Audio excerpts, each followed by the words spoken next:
जर तुम्हाला कोणी विचारलं आपल्या भारतामधलं पहिलं साई मंदिर आहे कुठे, तर तुमच्यापैकी बऱ्याच जणांचं उत्तर असेल शिर्डीला. माझंही कालपर्यंत हेच उत्तर होतं.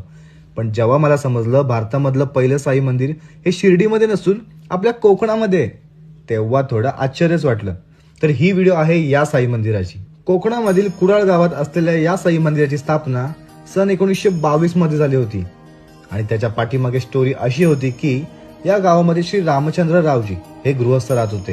ते दत्त मंदिराचे एकदम निस्सीम भक्त आणि त्यांच्या भक्तीला प्रसन्न होऊन स्वतः दत्त महाराज त्यांच्या स्वप्नात आले आणि शिर्डीला ये असं सांगितलं. महाराजांनी बोलवलंय, आता जायला तर लागणारच.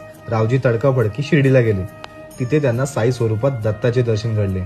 बाबांनी त्यांना 1 रुपयाचे नाणे दिले आणि तुम्ही पुढे जा, मी तुमच्या पाठीमागेच येत आहे असा आदेश दिला. आणि 1919 मध्ये कोकणात याच गावात बाबांची पहिली पुण्यतिथी त्या दिलेल्या 1 रुपयामध्ये करण्यात आली.